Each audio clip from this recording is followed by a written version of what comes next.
Or are they?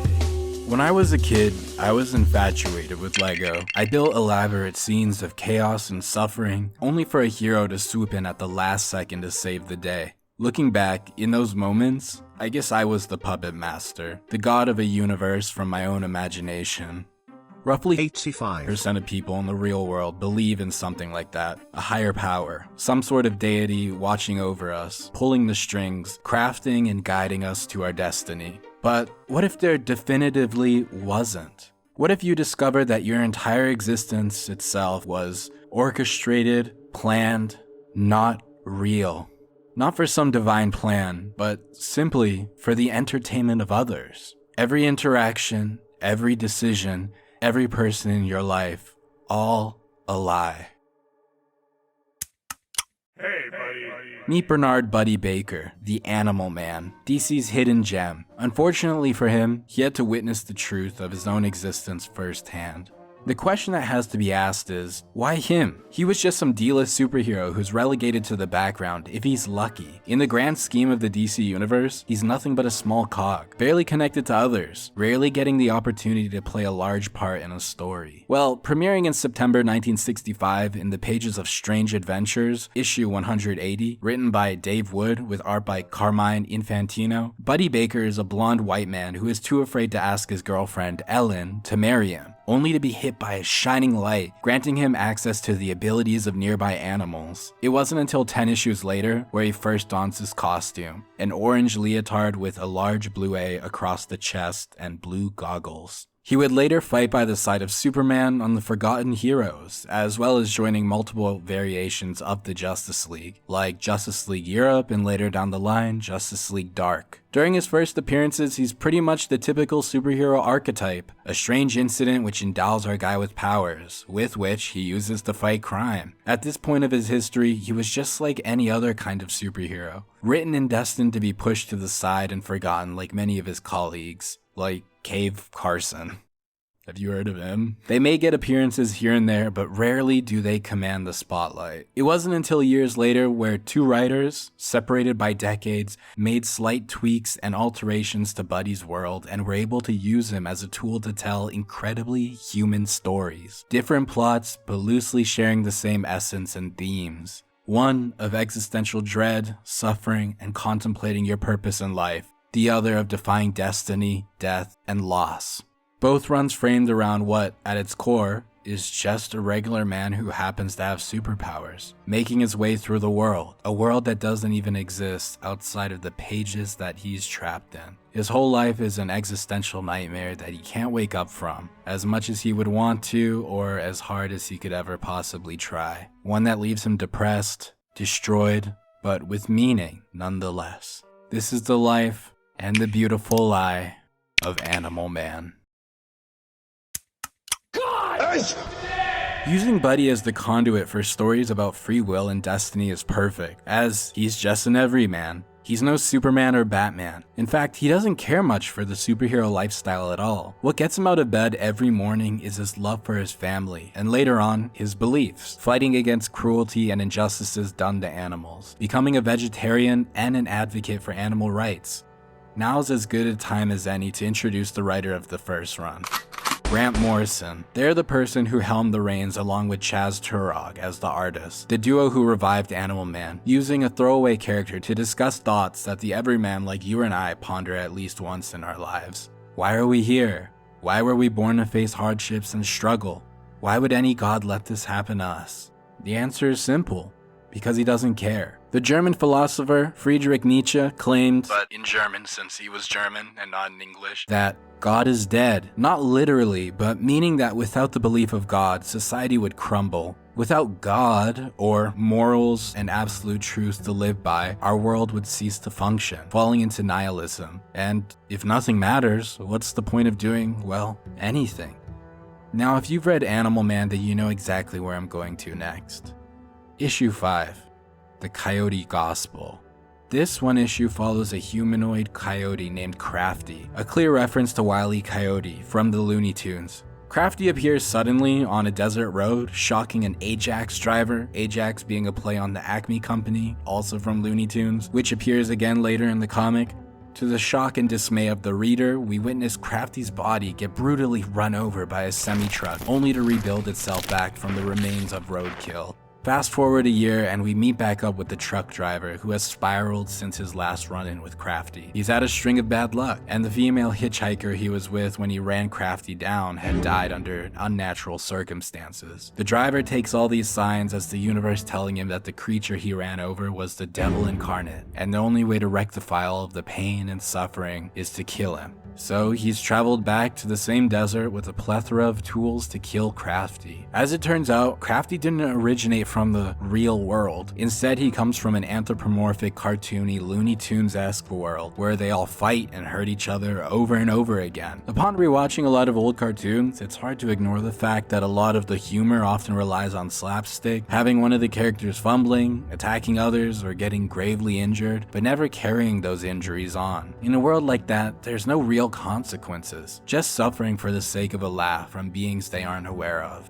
Crafty, tired of the perpetual violence, takes a heavenly elevator ride to see his creator, his god. Unseen fully, only shown to be a large white-skinned figure wearing a gold watch and with a paintbrush to their side. Crafty, a creation made to suffer for entertainment, stands in front of his god and begs him to let him bear the brunt of the suffering so the rest of his world can stop the senseless violence. The god, angered by this proposition, banishes Crafty to the hell above. Thus, he appears in Animal Man's world, the DC universe, a level above a cartoony Looney Tunes dimension, but the art shows him falling in front of the semi-truck where our story began. During the course of his altered existence in this new world, he has taught pain and suffering tenfold the amount of a cartoon. Through these new freedoms of pain and torture he has, Crafty revels in the fact that his world was, quote, redeemed, but he still hoped to one day return and overthrow his maker, which is an impossible task. In the Coyote Gospel, Crafty is a Christ-like figure, giving himself up so the rest of his kin could live better. Through his new eternal suffering in a world built on violence, of heroes and villains punching on endlessly, his original world is spared. Crafty's selfless actions don't last forever though, as in the end, the truck driver manages to fire a bullet straight through his heart, killing him. As we see God painting the blood flowing onto the asphalt, Crafty's body laid out in a cross, just to hammer the metaphor more. His blood was given to bring salvation, to which there's none. His final action was handing Animal Man his plans to build a better world, but unable to understand it, Buddy is helpless, only able to bear witness to a display of cruelty. Crafty's sacrifice in the end was purely meaningless. God doesn't care, and that's what Morrison is telling us. So what can we do when everything we do has no meaning? Except ants. Most people know the myth or imagery of Sisyphus. Due to his arrogance, Zeus curses him to push a boulder to the top of a mountain, a redundant task as it will always roll back down. He's doomed to repeat this cycle in vain. Most superheroes can relate to this process, as they're always going to be brought back to fight villains for our entertainment. There have been exceptions to this, and Buddy is one of them. In issue 19 of Animal Man, Buddy returns home to a sight of pure horror. His entire family, wife and children, lay dead on the kitchen floor in a pool of blood. He was off doing something else, and he never had the chance to try to intervene. And now there's no bad guys to punch, there's no master plan to stop. His reason for living is dead. Again, Buddy is no Batman, so all he can do now is stand to the side and let the police do their job and investigate. If you've ever experienced the loss of a loved one, you might be able to relate to the feeling. While there definitely is a sadness, the most destroying part is the emptiness that they leave behind. As much as you want, they're not returning, and every corner you turn, hoping that they're on the other side, is left vacant. The void left behind is so powerful at the beginning that it's impossible to ignore. And in this case, Buddy is unable to cope with their deaths. He starts to lose himself into a deep depression, going so far as to contemplate suicide. This is until he vows for revenge. Buddy calls for help from Mirror Master, a known supercriminal who has crossed paths with Buddy before, and who happens to know who had his family killed. Then, after donning a darker outfit, Buddy methodically tracks down and murders every conspirator involved, his outfit matching his actions. Yet, after they're all dead, the void left in Buddy's life is still present. Still unable to move on, to accept his new reality, Buddy commandeers a time machine from the Justice League and ventures into the past, appearing as a phantom to others, unable to be seen or heard. He can alter the physical world slightly, but not in any meaningful way to spare the fate of his family. His efforts were for nothing.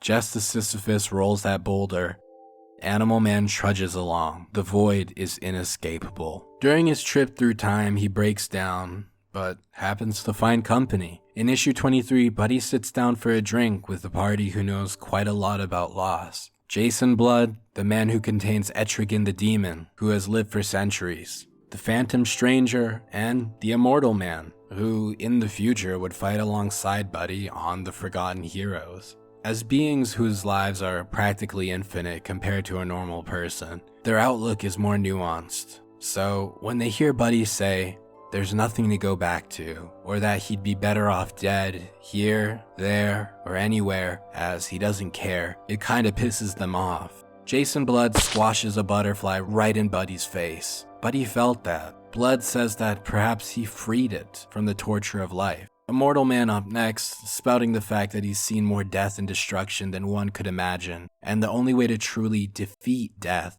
is to stop being afraid of it. Their replies leave him pondering. Death is a scary thing. Many people rely on religion to confront it, while others just accept that it's a natural part of nature and life. Personally, I fall within that camp. You get one shot, and when it's time to clock out, you're done. With Buddy moping around now, he isn't helping anyone. His family's gone, but he's still here, and the earth and its inhabitants still need a world to live on with animals. He's lost his own personal purpose, but the world has another one for him that he's been neglecting. The conversation he has with them rejuvenates him a little. He's found a reason to push the boulder a little bit. So, refilled with a new outlook, Buddy returns to pure chaos, because while he was on his spiritual awakening adventure, the villain Psycho Pirate broke the barrier between realities. He's a character sort of like Deadpool or She-Hulk, who breaks the fourth wall and knows that they're in a comic book, but he's not so upfront about it. His tomfoolery has set off an incident that Buddy has to deal with while still grieving. Alternate versions of characters are phasing in and out, and worst of all, the walls of the panels separating the story and the page of our books are breaking. There's a great panel that I love of Ultraman saying he can see outside of the panel, and Power Ring is just losing his fucking mind. My god, there's a wall. There is a wall. Ultraman, for God's sake, Ultraman, I'm afraid. We're going too far. This is wrong. This isn't meant to happen. Ultraman, don't do it. We're not supposed to know. No! Up until this point, Morrison has been including moments where it seems almost as if reality is falling apart. Buddy is able to remember another version of himself from before the DC Crisis on Infinite Earths reboot. The meta-head messiness hits a breaking point in issue 19, when Buddy takes peyote and experiences what can only be described as absurdity incarnate. Buddy is grabbed by the former version of himself pre-crisis, shouting at him, You've taken my place. I'm not real anymore. I'm afraid. I'm afraid. as his alternate self fades into nothingness. The moment climaxes as Buddy turns in horror and he stares directly at us. French philosopher Albert Camus' outlook on Sisyphus' task of rolling that goddamn rock up the hill was a metaphor for human existence. It's redundant and meaningless. The world is cold and unwelcoming, so screw it all. Introduce the absurd. Suffering is unavoidable and has no inherent meaning, so why despair? Why not embrace it? There's no grand scheme, there's no master plan. Destiny is a load of shite, so find joy in what you do. That's how you find meaning. Find joy in the meaningless. In the case of Buddy, he can't accept this. He can't go on. Dead family, fighting crimes against the environment, as much as some people might expect him to. I mean, that's what superheroes do after all, isn't it? They all experience an unimaginable loss, a tragic, traumatic origin that sets them on a path to do good. Well, this isn't that kind of story. After dealing with the Psycho Pirate and the variants of other prominent characters, Buddy is left alone with the aliens who gave him his powers. This might sound out of nowhere if you haven't heard of him before, but earlier I said a flash of light gave Buddy his powers. Well, it was from aliens. Buddy, now armed with the knowledge that he and everyone around him are just characters in a piece of fiction meant to be sold to youths, asks the all-knowing aliens, "Who makes us suffer this way? Who writes the world?" Ready to venture for the truth, Buddy appears now in his house, but not really. It sits in a mysterious world devoid of color, resembling that of a graveyard. Outside the house appears to be limbo. Buddy travels through the space between spaces, the place of the truly forgotten heroes. This space is the lull before the storm. Buddy bids farewell to his pet dog and cat. before embarking out on his quest to find the person responsible for writing this story, the person responsible for killing his family. He's greeted by characters waiting to become relevant again, to be added into his story so they aren't forgotten. In a lot of Morrison's later work, They really love taking old silly concepts and flipping them into something new and fresh. I'd say some of the most notable examples would be the Batman of Zur-En-Arrh and Batmite, changed from being an alien Batman into a persona in his mind that takes over if his psyche were to be broken, and Batmite is no longer an interdimensional being. Instead, it's Batman's psyche manifested. Which, is kind of cool, but bring back the interdimensional being. Buddy passes and is greeted by several notable figures, including Mr. Freeze, before Batman the Animated Series completely reinvented his character, and my personal favorite, Hello there, we haven't been introduced. They call me the Gay Ghost. hi. The cover of the issue itself shows a monkey typing the script for Animal Man 25, which could just be a metaphor that whoever writes these books is just a monkey doing the bidding of a higher power. A power higher than the writer of the world, or the publisher or company. However, another meaning could be related to the infinite monkey theorem. Basically, if you plop down a typewriter in front of a monkey or a chimp or whatever, and you give it an infinite amount of time, it'll write something. More specifically, the works of Shakespeare. The synopsis on the DC fandom wiki does state that, in a field somewhere, a monkey finishes typing the epilogue from William Shakespeare's The Tempest. The chimp itself does play a role, in so that it finishes typing the script of the issue, then begins to die. Buddy, on his mission, tries to find help for it. He comes across more figures, some harmless and some malevolent, but in the end, Buddy's efforts are for nothing. He's back at where he started, his house. He's been gone so long that only the skeletal remains of his pets are left, and the monkey's dead. The final pages of issue 25 show Buddy exiting his home and walking towards a door, behind which holds his creator, Grant Morrison himself.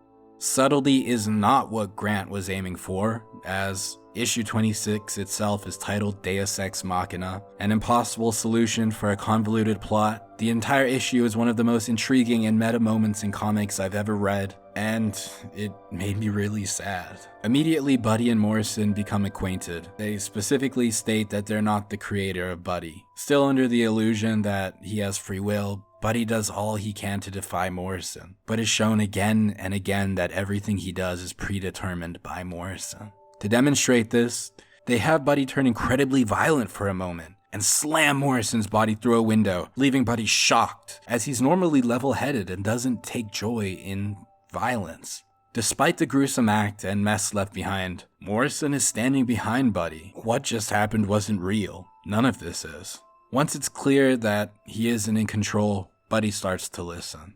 The contents of their conversation is nothing but thought-provoking. Morrison admits that the conflicts Buddy experiences, such as his family being murdered, is just for suspense, drama, and entertainment for the readers who pick up the Animal Man book.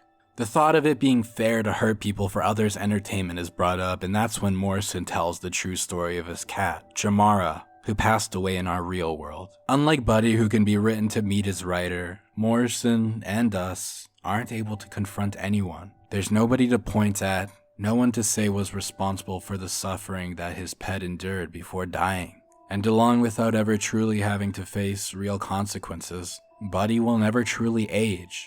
Again, unlike Morrison, you and I. Through these stories, the characters will remain eternally young, so long as there are those who read them.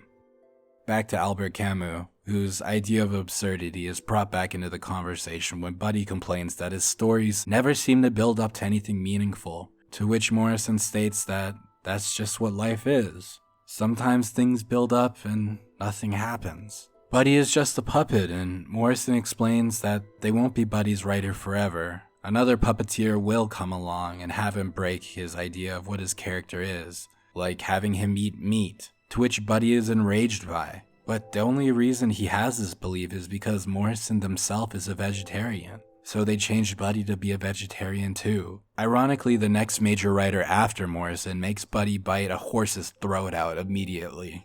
So, it's established that these stories will repeat endlessly. If Buddy or his loved ones suffer and die, only to come back when a new writer signs on, that's eternal recurrence. Is Buddy not Sisyphus, doomed to continue fighting his meaningless fight? Every path leads back to the same destination. It's pointless. Absurdity in its purest form. The only escape is acceptance. But whether or not Buddy accepts this isn't explicitly stated. He just sits until Morrison sends Buddy back to his home, but they left him with a gift.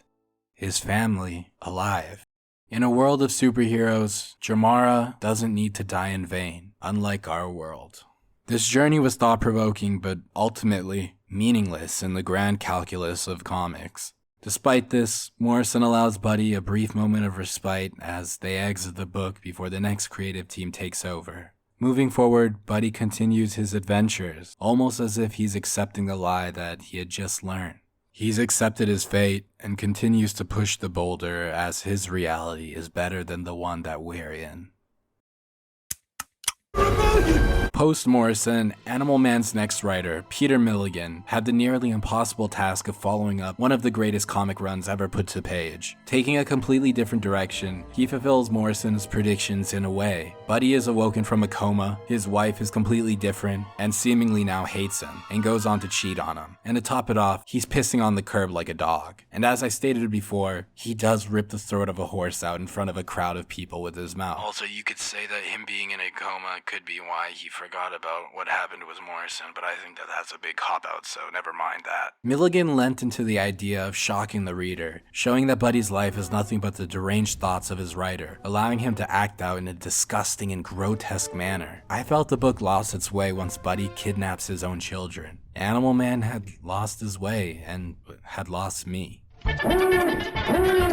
But fast forward 21 years, now in 2011, when DC launched the New 52, the promise of 52 new issue number 1s, making it easier for new readers to hop in and follow their iconic characters. Among the new series is Buddy Baker's story got to live on. The team of writer Jeff Lemire and artist Travel Foreman worked together to deliver another genre-defying tale around Buddy, carrying a lot of similar tones and themes, but not exactly one-to-one with Morrison's. In particular, they expand on the concept of the morphogenetic field introduced by Morrison, which was later renamed as The Red by Jamie Delano post-Morrison. This is the force which Buddy draws his powers from, the opposite of the green, the connected life force of all plants and fauna. The red is flesh incarnate, shown to be a metaphorical and literal place with mountains made of muscles and oceans of blood. Lemire expands on his origin, introducing the totems, essentially the godly spirits of the red. They are revealed to be the ones who orchestrated Buddy's alien encounter,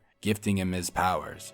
So it was never aliens. Instead, it was the totems looking for a person to carry out their business, until a true heir to their kingdom was born. Buddy was just the placeholder, up until the true avatar was born. In the end, it happened to be Buddy and Ellen's daughter, Maxine. She is the key that Lemire's entire run is centered around. Destiny has chosen for her to fulfill a role, and Buddy is left picking up the pieces as their father. He's left to fight for and defend her alongside the rest of their family as a third spiritual entity, the Rot. The embodiment of death and decay is after Maxine, in order to overthrow the balance of life and death. Buddy's realization that his life up until this point has been manufactured to create a being which the higher powers want tears apart all he knew to be true. So throughout the run, he is fighting against the forces of life and death itself, defying his daughters and his destiny.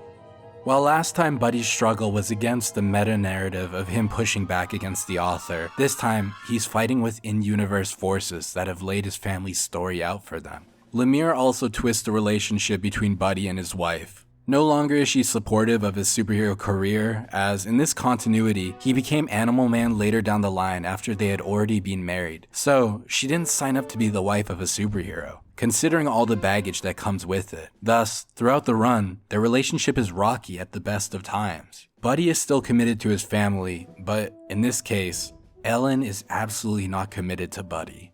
Their conflict lands on the fact that the Totems of the Red want Maxine to embrace her role as the avatar of the Red now, since the Rot is launching an all-out war. Ellen, in denial of their entire situation, wants them to just be a normal family, and for Buddy to take all of his superhero hijinks and kick rocks. Drama ensues when Buddy has to push back against his makers. At first, he continues his role as the avatar of the Red, hoping to be able to spare Maxine. He keeps going directly against the orders of the Totems, even at one moment, busting down the door to their fortress and confronting them directly, but to no avail. At this point, he's rolling that boulder up the hill. Maxine is the true avatar, and Buddy can do nothing to change that. Lemire's Buddy isn't in the position that Morrison had him in. He isn't able to confront a power higher than the Totems that can change anything with just a thought. But he is still fighting against the highest power that he knows of. So while Morrison's Buddy in the end silently accepts his reality, Lemire's rejects it, going so far as to die multiple times over within the run. Lemire's Buddy continuously fights back against destiny, not for himself, but for his family, as that's his everything. Without them, he's nothing. We can see that when his son dies, unable to have saved his son Cliff, Ellen files for divorce from Buddy and takes Maxine away. At the time, Buddy is an emotional wreck, donning his entire supersuit for the first time in the run, looking into animal crimes to get his mind off the situation, but he's constantly hounded by the paparazzi so much that at one point, he threatens to murder them. It isn't until powers outside of his control pull his family and him back together, and Buddy is forced to fight again, restarting the cycle. Morrison had Buddy shut his eyes, metaphorically shrug, and continue the song and dance after learning the truth. Lemire's Buddy is stepping aside the boulder, smashing it, setting the entire mountain on fire. Anything instead of playing along with what the forces of the world are laying on him. He goes so far as to make a deal with a cosmic entity, the Bridgewalker, to take his place when he dies. Then, Buddy is allowed to return to save the day and is given a huge orange gummy that allows him to access the entire Red, not limited to just Earth.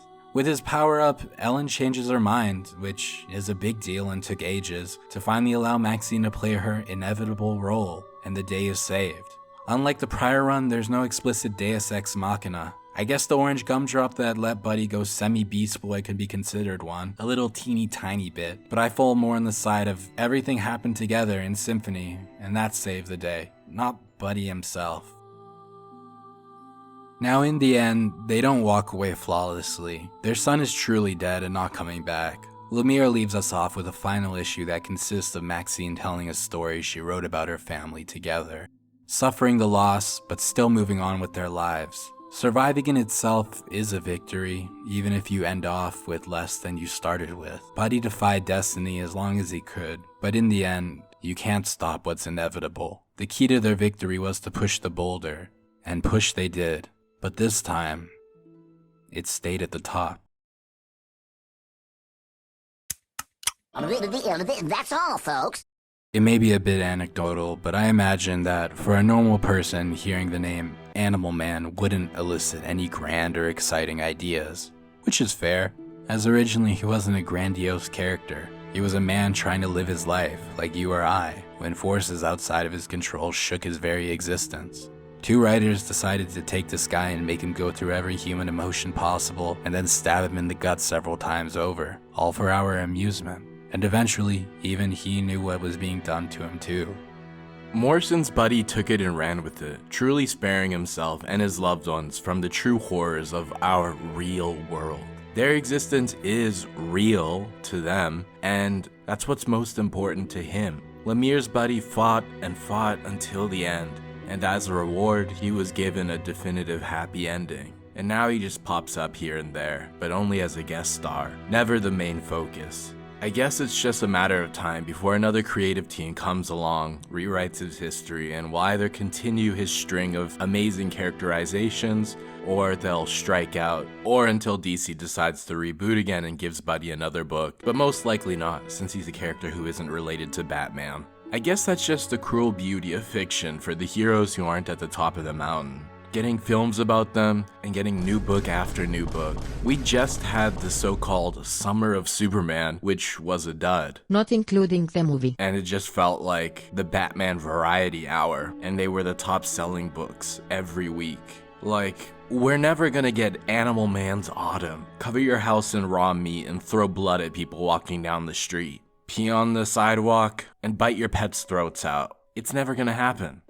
Despite the power of his writers, editors, and readers, Buddy has died, been resurrected, lost, but through it all, he still remained human, which is what separates him and makes him special from other super people. Buddy follows his own personal purpose that keeps him going, his love for his family. Thankfully, Lemire left Buddy off with a nice little fairy tale ending, and at the point of this video being recorded, edited, and put out, the story hasn't continued in a book all his own yet, so for now, Buddy is at peace. Nietzsche and Camus were products of their time, limited to what we collectively knew as a species, but nowadays, existentialism has come a long way. Instead of focusing more on the personal angle, modern existentialism takes a broader look at the lot of us together, through the lens of race, gender, disabilities, and class. Basically structures that affect the human race as a whole. We, as a collective whole, going forward, need to focus more on understanding the systems that hold, constrain, and often control our lives. Since we're all still trying to make sense of it together, aren't we?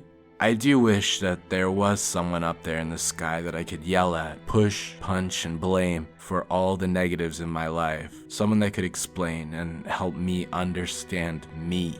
But there isn't. Life isn't a comic.